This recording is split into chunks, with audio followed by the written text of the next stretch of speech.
This is how I sold 69 homes my first year in the real estate business. Hi, I'm Krista Mashore, and I've been in the top 1% of realtors nationwide for over 17 years. I've sold 2,300 homes in my career. In this video, I'm going to be showing you exactly what I did to sell 69 homes my first year, and you're going to be able to implement some strategies on your own.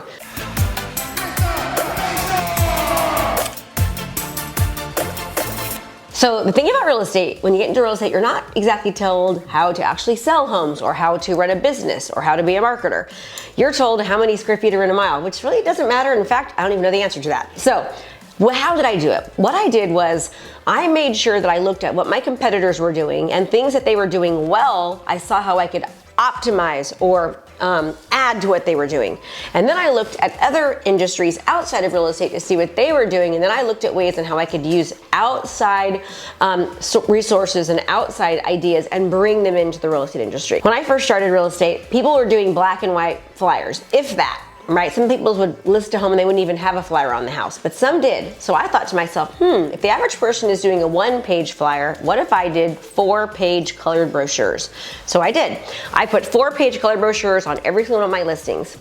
I also would take a CD, this is gonna tell you how old I am, right? I would take a CD, I'd put a label on the CD, and I would put 50 pictures on that CD so somebody could take that CD off the sign, and then they could put the CD into their computer and they would see 50 plus colored, beautiful pictures of the home. Now, why did I do this? Number one, I wanted to make sure that I stood out as somebody who not only listed the homes, but also who did them differently. I wanted to be unique. I wanted to add as much value as possible. I wanted to market my properties in such a way that it also marketed myself. One thing I always tell everybody is you got to think that anything and everything you do is a representation of how you do business. I also saw that one of the top agents at the time was marketing on the buses. So I was like, So I started marketing on the buses as well. But then I took it one step further. I started marketing on Comcast, which is the local television network. I marketed myself on the Comcast channel.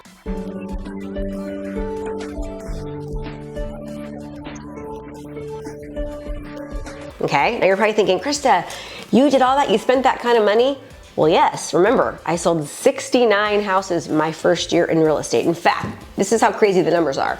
I remember after the first 12 months going to my broker and saying, hey, look, I sold 69 houses and I gave her over $70,000 in commission. So the brokerage took over $70,000 in that 1 year.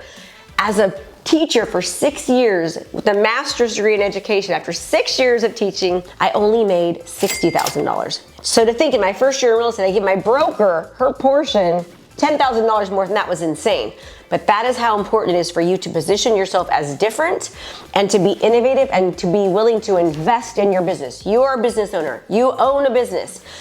The backbone behind any successful business, whether it's in real estate or not, is being a good marketer and using innovation, right? So not only was I marketing myself on Comcast, on the buses, on my signs with the the 4-page flyers and the CDs, I was also marketing my listings. So I was showcasing my listings at the same time that I was showcasing myself.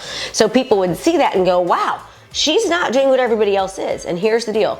I became a top producing in the top 3 agents in the area within my first year in real estate because I was different and unique and not doing what everyone else is. So you want to ask yourself, how can I take what other people are doing in the real estate industry and how can I capitalize on the things that I see that are working? And not only that, but how can I do them better? So that was one of the things that I did.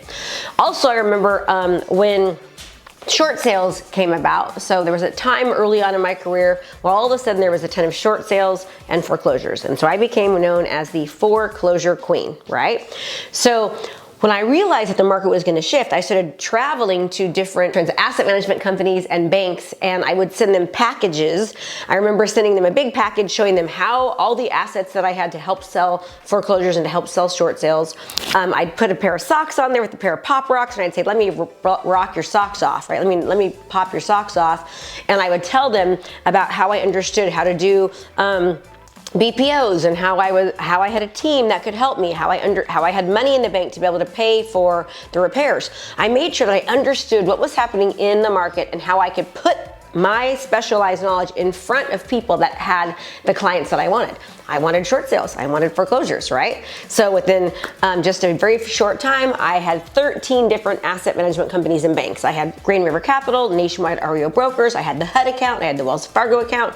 I had the Wachovia account. I also had Freddie Mac. So that resulted in 169 homes, which is the most amount of homes as a solo agent with just a transaction management person and an assistant that I sold in a 12-month time frame, 169 homes. Again, because I was willing to put myself out there, go above and beyond, position myself as the authority, show that I knew what I was doing to the people that had the homes that I wanted. I hope this is making sense to you, right? So what I want to ask you is this. Who is doing something really well in your area? I always tell everyone that you need to analyze your competition. Analyze your competition. Analyze what they're doing that's working. Look at where they're marketing, if any place at all. Look at what they're putting out there. And if they're successful, can you emulate that? And how can you not only emulate that, but how can you do it differently? How can you do it so that you stand out? And I've done this throughout my entire career. I've always been one step ahead of everybody because I'm willing to do things that other people are not willing to do. So ask yourself, if you want to be a top producer, how can you position yourself as unique and different than everyone else? How can you add as much value as possible? And remember that anything and everything that you put your name on or that you do is a representation of how people are going to view you and is a representation of how they should expect that you're going to be doing business with them. That's what I did my first year. That's what I've continued to do every single year thereafter to absolutely be in the top 1%. So in summary, as a new agent or an agent who wants to do more business, ask yourself, how can I make sure that I'm looking at what my competitors are doing? How can I capitalize on what they're doing well, but do it even better? And how can I see the areas of deficiency and weakness in the real estate market so that I can capitalize on that?